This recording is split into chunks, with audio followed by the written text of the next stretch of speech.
예전에 부목사로 제가 사역을 할 때 담임 목사님이 부교육자들이 수고를 했다고 맛있는 것을 사주신다면서 이태원에 있는 아웃백이라는 곳을 데려가 주셨습니다. 그곳에서 아웃백에서 처음 가본 건데 그곳에서 맛있는 음식을 먹었는데 스테이크도 먹고 여러 가지 스파게티도 먹고 여러 가지 맛있는 음식을 먹었습니다. 그렇게 음식을 먹고 나와서 목사님께서 또 저희들에게 맞춤 셔츠를 맞춰주셨습니다. 이태원에는 수제로 만든 그런 맞춤형 와이셔츠가 있는데 그곳에는 여기에는 또 이니셜을 이렇게 새겨서 굉장히 고가의 그런 셔츠를 수고했다고 맞춰주셨습니다. 그리고 난 다음에 목사님께서 이 촌놈들 그러시면서 너희들 한 번도 이태원 안 와봤지? 라고 얘기하시면서 이태원 구경을 좀 하라고 시간을 주셨어요. 사실은 이태원 가보긴 했는데 목사님께서 촌놈들이라고 얘기하시면서 이태원 한 번도 안 가본 촌놈들이라면서 저희들에게 30분의 자유시간을 줄 테니까는 30분 동안 이태원을 좀 구경한 다음에 약속한 장소에 모이자고 그렇게 말씀을 하셨습니다. 저는 다른 부목사님들과 함께 구경을 하려고 하는데 담임 목사님 사모님이 저한테 목사님 우리 같이 가자고 하시더라고요. 그래서 그 담임 목사님의 사모님과 여자 전도사님과 제가 셋이서 같이 이제 거리를 구경하게 되었습니다. 이태원 거리를 구경하는데 어떤 가방의 집에 지나가게 됐는데 그곳에 있는 직원이 저희들을 막 부르면서 좋은 곳이 있다라고 말씀해 주셨습니다.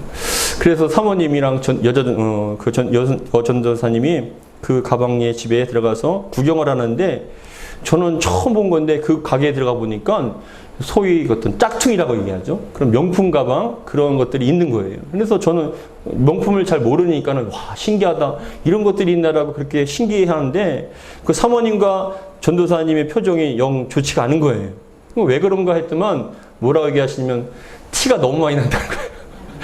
티가 나도 너무 티가 많이 나서 이게 무슨 가방이겠냐고 막 하니까 그 직원이 알 수 없는 표정으로 저희들을 지하에 있는 매장으로 또 데려가더라고요. 지하에도 또 매장이 있었습니다. 근데 그 매장에 딱 들어가니까 야 거기는 위에서 파는 것과 비교도 될 수 없을 정도로 굉장히 정말로 굉장히 고가해. 그게 가품인데도 불구하고 짝퉁인데도 불구하고 몇백만 원짜리 그런 가방을 파는 거예요. 그러니까 그 사모님이랑 전도사님이 너무나 신이 나셔갖고 야 이거 진짜 같네 너무나 잘 만들었네 뭐 얼마예요? 계속 거기서 30분을 다 소화했습니다. 결국은 아무것도 사지 않고 나오긴 했는데 아 그런 세계가 있구나. 저렇게 가품인데도 불구하고 등급에 따라 그 가품도 등급이 있다고 하더라고요. 등급에 따라서 가격이 천차만별인 것을 처음으로 경험하게 되었습니다. 그런데 결국 나와서 봤는데 근데 우리 주변에는 의외로 진짜와 가짜를 구별하기 힘든 여러 가지 가품들이 있습니다. 옷이라든지 시계라든지 가방, 지갑, 그리고 어떤 도자기, 그림, 더 나아가서 보석과 같은 그런 어떤 짝퉁과 같은 가짜가 진짜인 것처럼 하는 그런 제품들이 참 다양하게 많이 있습니다. 근데 그런 가짜 제품을 이미테이션이라고 좀 전문적인 용어로 이미테이션이라고 얘기를 하더라고요. 근데 이 이미테이션의 뜻은 무엇이냐면은 무언가를 흉내낸다는 의미로 보석이나 그림 등의 모조품뿐만이 아니라 누군가를 진짜인 것처럼 모방하거나 따라하는 것도 이미테이션이라는 뜻에 담겨 있는 거예요. 그러니까 보석이나 가방, 모조품뿐만이 아니라 누군가를 따라서 흉내내는 비슷하게 만들어가는 그런 사람들조차도 이미테이션이라고 얘기를 하는데 그런 의미에서 이미테이션이라는 가수가 있지 않습니까? 앞에 그림 보시면 이미테이션 가수가 있는데 그 이미테이션 가수가 누가 진짜인지 언뜻 보면 다 비슷한 거예요. 저 사람이 저 사람인 것 같고 비슷하게 생겼는데 여러분 심지어는 이 이미테이션 가수들이 행사에 초청이 되어서 행사를 진행하는 거예요. 근데 관중들은 그분이 진짜가 아니라 이미테이션 가짜 가수인 걸 알면서도 그 가수에게 환호를 하면서 좋아하는 것을 저는 보았습니다. 그런데 이러한 이미테이션은 어떠한 물품이나 사람뿐만이 아니라 하나님을 믿는 믿음도 이미테이션이 있다는 거예요. 성경에서 보면 그 이미테이션, 즉 가짜 믿음이 있고 진짜 믿음이 있다라고 성경에서는 말씀을 하고 있습니다. 겉보기에는 정말 차이가 없이 똑같아 보이지만 진짜 믿음이 있고 가짜 믿음이 있다는 겁니다. 그렇다면 여러분, 우리의 신앙과 믿음은 진짜일까요? 가짜일까요? 여러분들의 신앙은 진짜입니까? 가짜이십니까? 오늘 본문의 말씀을 통하여서 우리의 신앙과 믿음이 하나님께 인정받는 진짜 신앙, 진짜 믿음이 되기를 주의 이름으로 축복합니다. 먼저 진짜인가 가짜인가 왜 그것이 중요한지를 살펴보겠습니다. 여러분, 믿음이 진짜인가 가짜인가가 왜 중요할까요? 그냥 믿으면 되지. 왜 항상 진짜 믿음인가 가짜 믿음인가를 왜 확인하고 왜 구별해야 됩니까? 지금도 세상에는 수많은 종교와 나름대로 믿음을 가지고 삽니다. 많은 사람들이 각각의 종교와 신들을 찾고 그 신의 이름을 부르면서 믿음으로 살면서 나름대로 마음의 평안을 찾기도 하고 행복을 누리고 살기도 합니다. 더 나아가서 교회를 다니며 예수 믿는다고 고백하며 예배를 드리고 신앙생활하면 그것으로 끝나는 것이지 왜 굳이 진짜 믿음인가 가짜 믿음인가 이거를 왜 구별하고 왜 확인을 해야 합니까? 왜냐하면 믿음이 진짜인가 가짜인가가 너무나 중요하기 때문에 그렇습니다. 왜 신앙생활하는 데 있어서 진짜 믿음과 가짜 믿음을 구별하고 확인하는 것이 왜 중요한가? 그 이유는 첫 번째, 다음과 같습니다. 첫 번째는 어떠한 믿음이냐에 따라 그 사람의 영혼이 결정되기 때문에 그래요. 어떠한 믿음이냐에 따라. 우리가 하나님을 믿고 하나님의 이름을 부르는 그 믿음의 목적과 가치는 단순히 우리의 필요를 채우는 게 아니에요. 우리가 예배드리고 하나님의 이름을 부르는 건 우리의 어려움을 해결해주고 형통한 삶을 살고 얼마나 많이 가지고 누리고 얼마만큼 건강한 그런 삶을 사는가, 그것이 신앙의 목적과 가치가 아니에요. 더 큰 목적과 가치가 있는데 그게 바로 믿음의 결국은 영혼 구원이에요. 영혼 구원. 베드로전서 1장 9절에는 다음과 같이 말씀합니다. 같이 읽겠습니다. 시작. 믿음의 결국 곧 영혼의 구원을 받음이라. 믿음의 결말, 믿음의 종착역은 영혼 구원이에요. 그렇기 때문에 진짜 믿음인가 가짜 믿음인가가 너무나 중요한 거예요. 누가복음 16장에는 예수님께서 한 부자와 나사로 얘기를 비유를 통해서 말씀해 주십니다. 한 부자는 이 땅에서 모든 사람들이 부러워할 만큼의 많은 재산을 가지고 매일같이 잔치를 하면서 건강하고 자녀도 잘 되고 모든 것이 부러워할 수 없는 그런 참 많은 사람들이 부러워하는 그런 삶을 살고 있던 그런 사람이었습니다.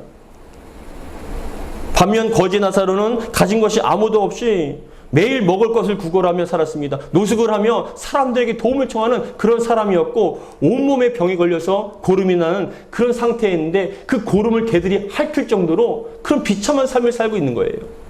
근데 그렇게 비참한 삶을 살고 있다가 홀로 죽는데 길가에서 죽는데 어느 누구도 거들떠보지 않는 그런 외로운 죽음을 맞이하게 되었다는 것입니다.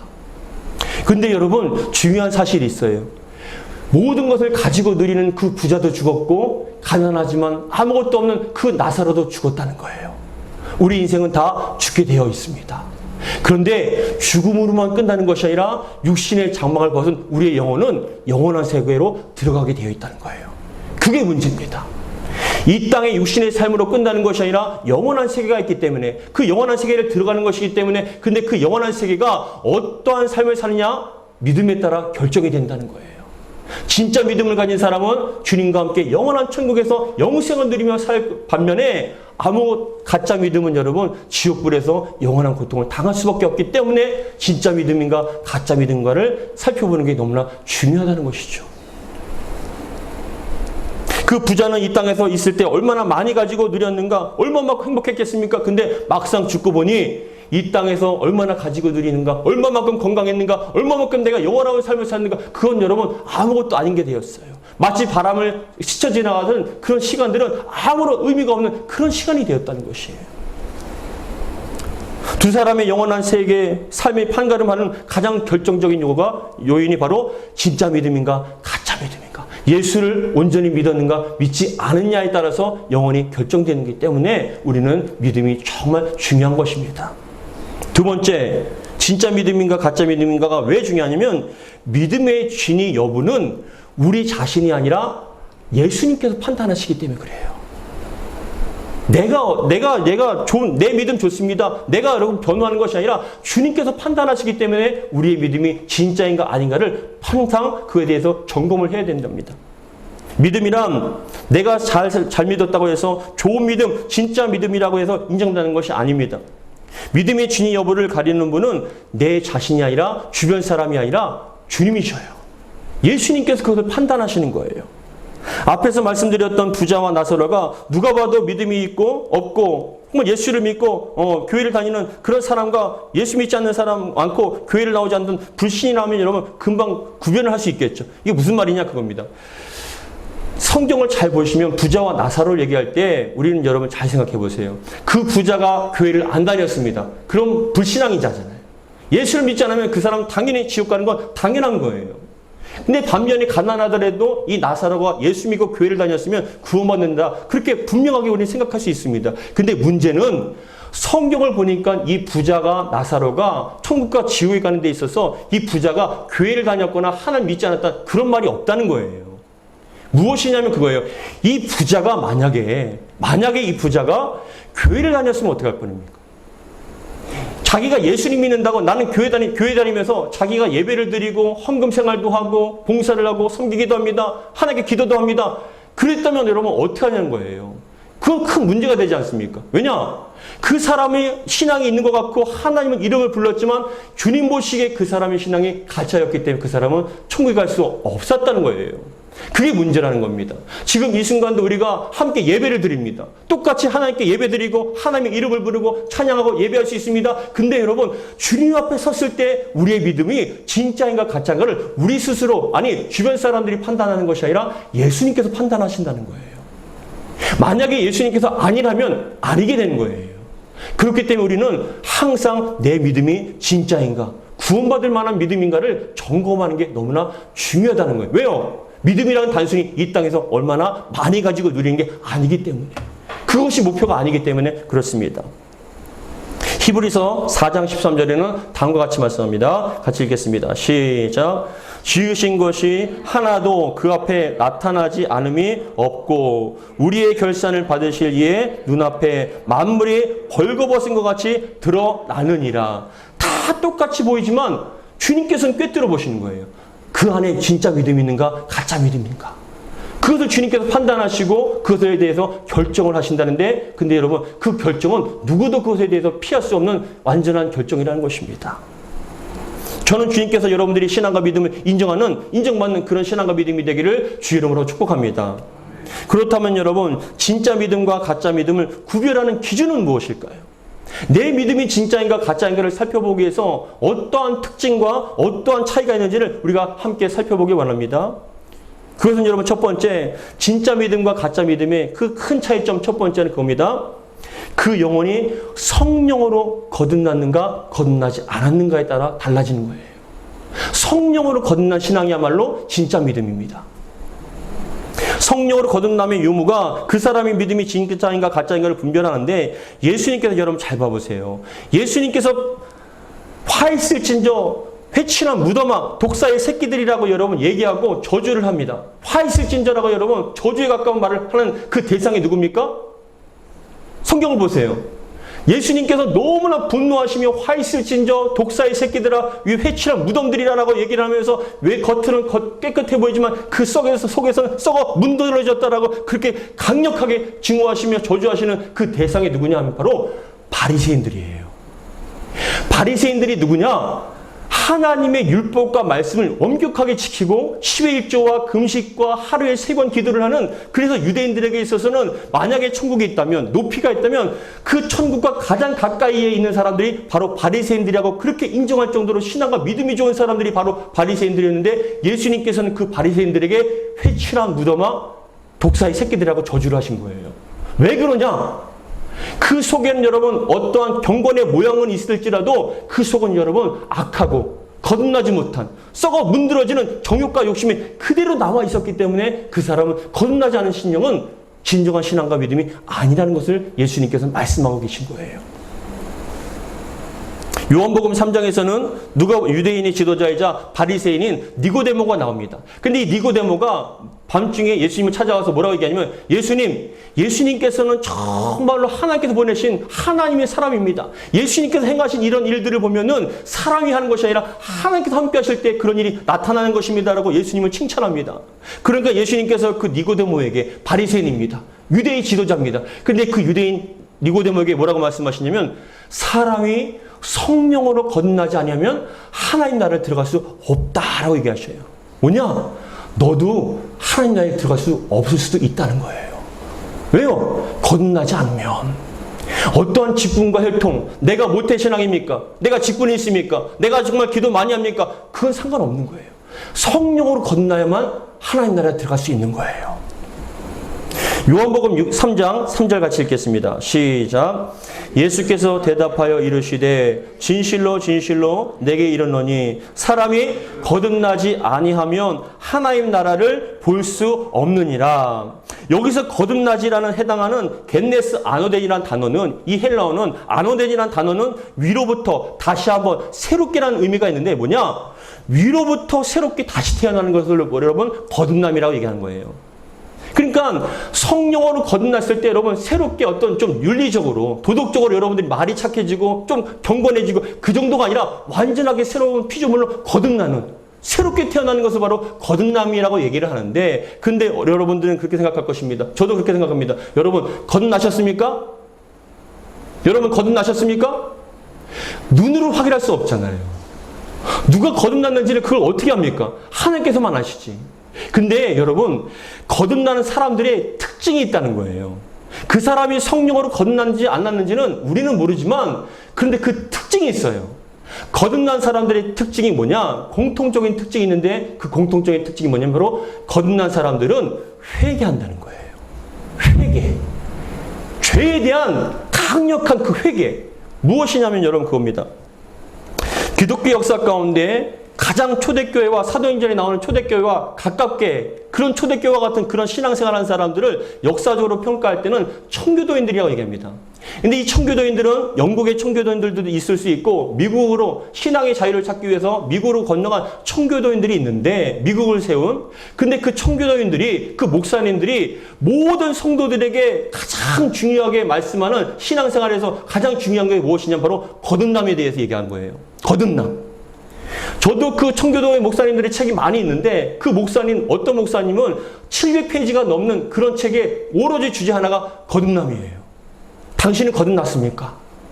거듭남에 대한 확신이 있습니까? 그래서 그 목사님들은, 그 당시에 청교도인들은 세례를 받을 때에도 세례를 받기 위해서 온 사람한테 물어봅니다. 집요하게 당신은 거듭났습니까? 거듭남에 대한 확신이 있습니까? 거듭남에 대한 증거가 무엇입니까? 그거에 대해서 집요하게 물어보다 보니까 그 사람들이, 여러분 세례를 받기 위해서 온 사람이 거듭남에 대한 확신이 없으면 그러면 나중에 오십시오. 거듭남에 대한 확신이 있으면 그때 오십시오라고 그렇게 얘기한 거예요. 근데 여러분 그 거듭남에 대한 특징이 있는 사람들이 뭐냐? 거듭남에 성령께서 역사하시면 자기의 죄가 보여진다는 거예요. 자기의 죄가 보여져서 여러분 그 전에는 자기가 완전한 사람 같고 의로운 사람 같고 온전한 사람처럼 보여지는데 하나님의 은혜가 임하고 성령의 빛이 임하게 되니까 자기 안에 얼마만큼 더럽고 추악하고 그 죄로 말미암아 자기는 지옥에 갈 수밖에 없고 심판받을 수밖에 없다는 걸 깨닫게 되니까 하나님 앞에 엎드려 회개합니다. 하나님 살려달라고. 하나님, 제가 이 죄를 용서받지 못하면 해결되지 않으면 저는 죽을 수밖에 없다라고 그렇게 간절한 마음으로 회개하며 기도를 하는데 그때 보여진 것이 바로 골고다 언덕의 십자가예요. 아, 그 십자가로만 내 죄가 용서받을 수 있다는 그런 은혜를 받고 나니까 그 십자가가 나의 십자가. 그 십자로 말미암아, 그 보혈로 말미암아 내 죄가 사함받았다는 그 기쁨과 감사가 넘치는 그 신앙이야말로 바로 진짜 믿음이라는 거예요. 여러분 앞에 보시면 그림이 있습니다. 앞에 보시면 평상시에는 여러분 다 손이 똑같이 보이시죠? 저도 깨끗해 보입니다. 근데 이 손도요, 깨끗해 보이는 손도 현미경으로 보니까 이 손 안에 여러분 통계적으로 이 손에 세균이 6만 마리가 있습니다. 6만 마리의 세균이 여러분 손에 붙어 있습니다. 깨끗해 보이십니까? 여러분 들어오실 때 손세독 하셨습니까? 근데 여러분 이 6만 마리의 세균이 한 마리가 여러분 1시간 만에 64만 마리의 세균으로 번식할 수가 있는 거예요. 누가 봐도 봤을 때는 깨끗해 보입니다. 근데 현미경으로 보니까 이 안에 있는 세균들이 가득 차 있는 거예요. 마찬가지로 우리가 봤을 때 겉으로 보면 멀쩡해 보입니다. 온전해 보입니다. 성령께서 하늘의 빛으로 임하셨을 때 여러분 안에 있는 그 음란함과 더럽고 추악함과 악한 모든 죄가 드러나게 되었을 때 어찌할꼬? 이 죄를 어찌할꼬? 여러분 성경을 보니까 예수님을 인격적으로 만난 사람들의 공통적인 반응이 주여 나는 죄인입니다라는 그런 고백이 있었다는 거예요. 베드로 사도가 예수님을 처음 영접했을 때 그 무릎 꿇고 예수님 앞에 뭐라고 얘기했습니까? 주여 나를 떠나시옵소서. 나는 죄인입니다. 감히 거룩한 주님 앞에 제가 설 수 없는 죄인입니다라고 그렇게 고백했고, 사도 바울 역시 뭐라고 얘기했냐? 자기는 바리새인이었습니다. 태어날 때부터 율법에 가까이 있었습니다. 안식일을 지켰고 가말리엘 문화였습니다. 누가 봐도 온전한 사람이라고, 완전한 사람이라고 자신했는데 성령께서 그 영혼 가운데 임하니까 나는 죄인 중에 괴수라다. 이 죄악의 몸에서 누가 나를 건져낼 수 있을까라고 그렇게 고백을 한다는 거예요. 우리 앞에 보시면 로마서 7장 24절 같이 읽겠습니다. 시작. 오라 나는 곤고한 사람이로다. 이 사망의 몸에서 누가 나를 건져내랴. 여러분 건너나셨습니까? 여러분 안에 있는 죄가 정말 드러나셨습니까? 그 죄로 말미암아 여러분들이 지옥에 갈 수밖에 없고 두렵고 떨림으로 나는 심판받을 수밖에 없다는 그런 좌절감과 두려움이 있었습니까?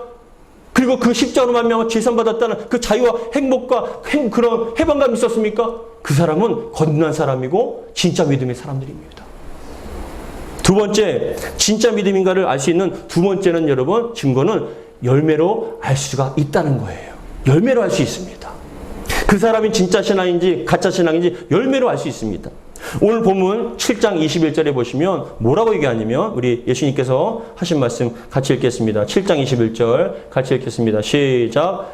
나더러 주여 주여 하는 자마다 다 천국에 들어갈 것이 아니요 다만 하늘에 계신 내 아버지의 뜻대로 행하는 자라야 들어가리라. 주여 주여 한다라고 들어가는 게 아니에요. 가짜 믿음도 주여 할 수 있어요.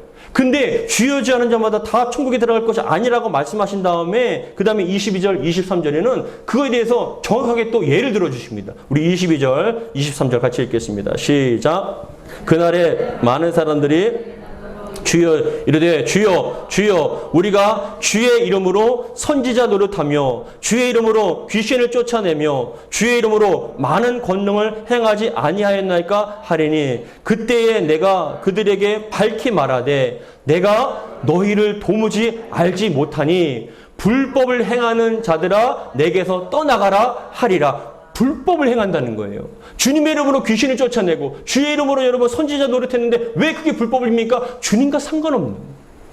우리 주변에도 찬양 사역자가 눈물 흘리며 하나님을 찬양합니다. 경배합니다. 근데 여러분 알고 보니까 음란한 간통죄를 짓고 돈에 대해서 악한 죄를 짓고 얼마든지 그럴 수 있어요. 눈물을 흘리고 여러분 예배를 드리며 하나님 경배합니다 하는데도 여러분 그 속에는 여러분 악한 죄악의 덩어리가 그대로 남아있을 수 있어요.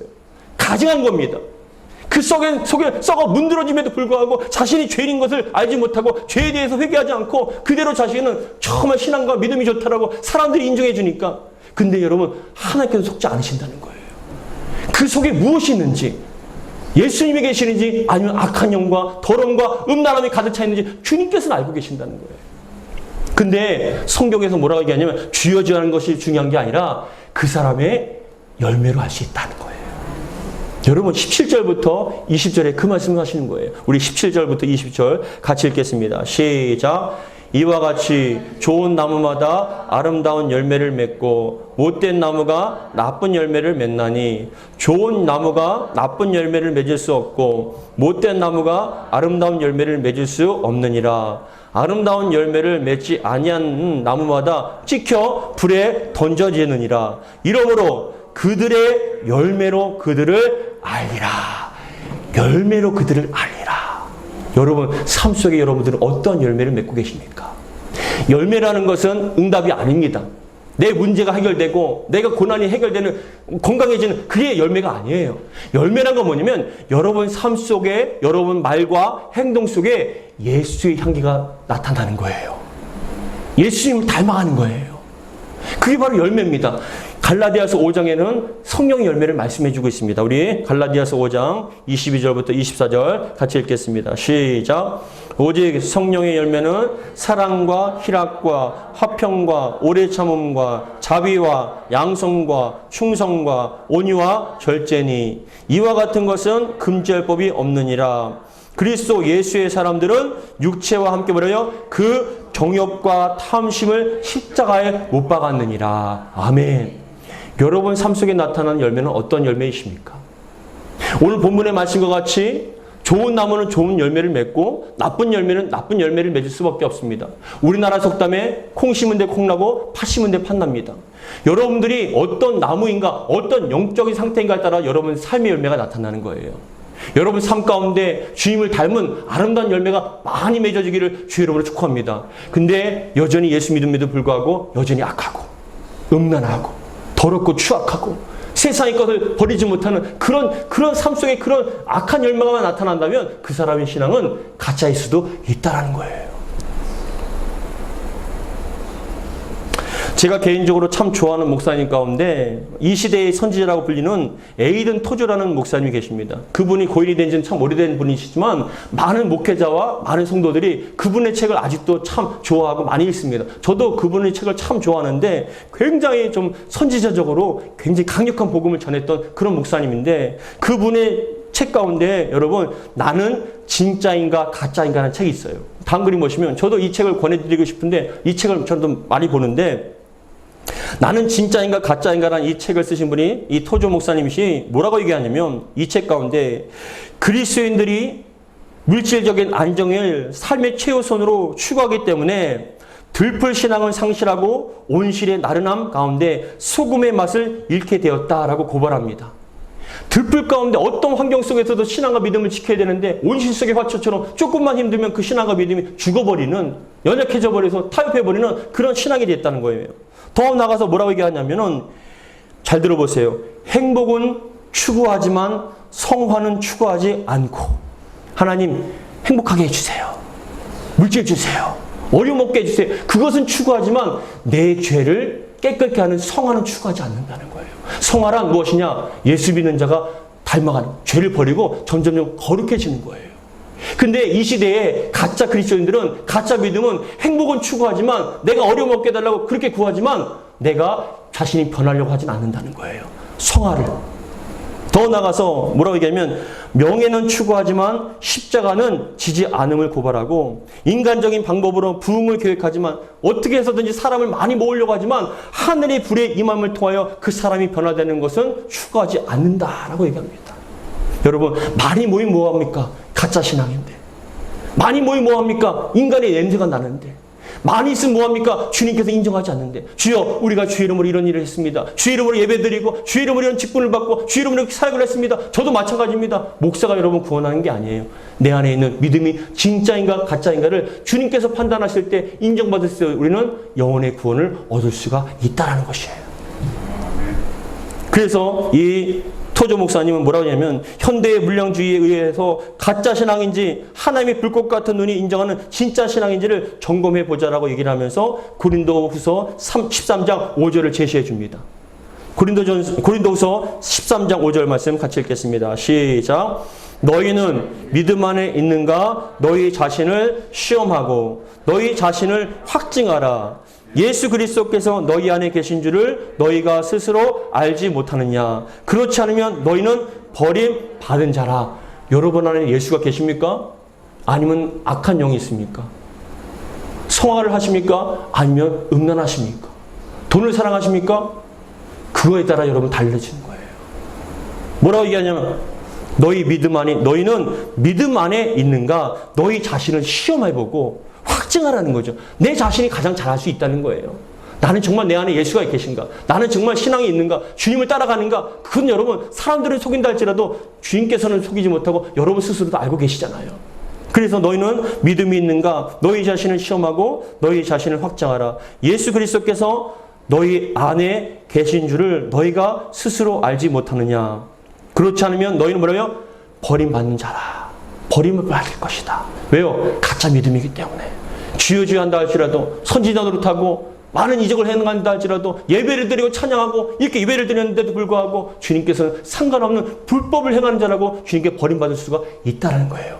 여러분 이 시간에 말씀을 통하여 여러분 스스로 시험하시고 점검하시고 여러분 안에 예수가 있는지를 다시 한번 확인하는 귀한 시간이 되기를 주의 이름으로 축복합니다. 그러면서 마지막으로 누가 진짜인가라는 그 질문을 하면서 다음과 같은 여러분 예를 들었습니다. 우리 앞에 읽어보시면서 나는 진짜인가 함께 읽어보겠습니다. 시작. 험한 십자가를 부끄러워하지 않는 사람, 솜사탕 복음을 거부하고 가시면류관 복음을 믿는 사람. 솜사탕 복음이라는 게 뭔지 아세요? 입에 달잖아요. 평안하다. 축복하십니다. 잘 되게 하실 겁니다. 그런들 만들만 그 솜사탕 복음에만 입맛이 맞춰진. 그런데 가시면류관의 복음이란 뭐냐? 여러분, 죄를 지면 지옥 갑니다. 하나님께서 알고 계십니다. 우리가 삶 속에 어떠한 삶을 살고 있는지, 여러분 안에 무엇이든지 주님께서 속지 않으십니다. 그렇기 때문에 우리는 항상 주님 앞에 온전한 모습으로 살아야 됩니다라고 그렇게 여러분들이 영적 수술을 하는 그런 복음을 좋아하는 신앙이야말로 진짜 믿음이라는 거예요. 세 번째, 같이 읽겠습니다. 시작. 주님의 일보다 주님이 우선순위를 두는 사람. 행복보다 거룩을 열망하는 사람. 비슷하죠? 행복을, 하나님 행복하게 해주세요. 우리 문제 해결해 주세요. 건강하게 해주세요. 어려움 없게 해주세요. 그것만은 추구하지만 정작 내 자신의 거룩함을 잃어버리는, 그것에 대해서 신경 쓰지 않는 그런 믿음은 진짜 믿음이 아니라는 것이에요. 다섯 번째, 같이 읽겠습니다. 시작. 신앙의 기본에 충실한 사람이라고 말씀을 합니다. 예, 여러분, 이것은 여러분들이 잘 판단하시고, 사랑하는 성도 여러분, 여러분들의 신앙은 진짜이십니까? 가짜이십니까? 입만 무성한 삶 속에 성령의 열매를 맺지 못하는 그런 행복만 추구하는 솜사탕에 여러분 익숙해진 그런 가짜 신앙인입니까? 아니면 진짜 신앙이십니까? 내 자신은 십자가에 못 박혀 죽고 주님을 닮기 위해서 죄와 싸우고 하나님의 뜻대로 살기 위해서 내 자신을 부인하며 주님의 길을 따라가는 그런 자들입니까? 사랑하는 성도 여러분, 저는 여러분 똑같이 믿음의 경주를 하고 똑같이 신앙생활하고 똑같이 예배를 드립니다. 그러나 혹시라도 여러분 가운데 가라지와 같은 가짜 믿음이 있을까 봐 저는 심히 두렵습니다. 모두가 주님 앞에 섰을 때 주님께서 인정하시고 칭찬하시는 진짜 믿음의 사람, 알곡과 같은 그런 사람, 신앙과 믿음이 되기를 주의 이름으로 축복합니다. 기도하겠습니다. 하나님 아버지 감사드립니다. 이 세상엔 참 짝퉁이 많고 이미테이션이 많습니다. 그것을 모조품이 많고 모방하는 사람들도 많습니다. 근데 너무나 두려운 것은 신앙에도 그런 사람들이 있고 그런 믿음이 있다라고 말씀하십니다. 오 주님, 우리의 신앙이 진짜 믿음 되게 도와주시고 성령을 거듭난 정말 죄를 철저하게 회개하며 나는 죄인으로서이다. 내가 어떻게 구원받겠습니까? 라고 그렇게 회개하며 주님 앞에 나아가 그 십자가의 복음으로 말미암아 거룩한 보혈로 말미암아 씻김받는 거룩한 성도들이 될 수 있도록 도와주시옵소서. 삶 속에 성령의 열매가 많이 맺어지게 도와주옵소서. 입술로는 주여 주여 하지만 그 삶 속에는 음란함과 세상의 쾌락과 즐거움을 놓지 못하고 악한 길로만 달려가는 그런 신앙이 되지 않게 도와주시고, 솜사탕만 좋아하는 그런 복음의 사람들이 아니라 정말 가시면류관이라 할지라도 그 십자가를 지고 따라가는 십자가의 사람들 될 수 있도록 복의 복을 더하여 주시옵소서. 그랬을 때 주님 앞에 섰을 때 잘해다 칭찬하시고 우리에게 주신 그 믿음을 주님 앞에 드렸을 때 세상과 물들지 않고 죄악에 물들지 않은 그 거룩하고 신실한 온전한 믿음을 주님 앞에 드렸을 때 주님께서 칭찬하시고 인정하는 그런 신앙과 믿음 될 수 있도록 은혜 베풀어 주시옵소서. 우리 주 예수 그리스도 이름으로 기도하옵나이다. 아멘.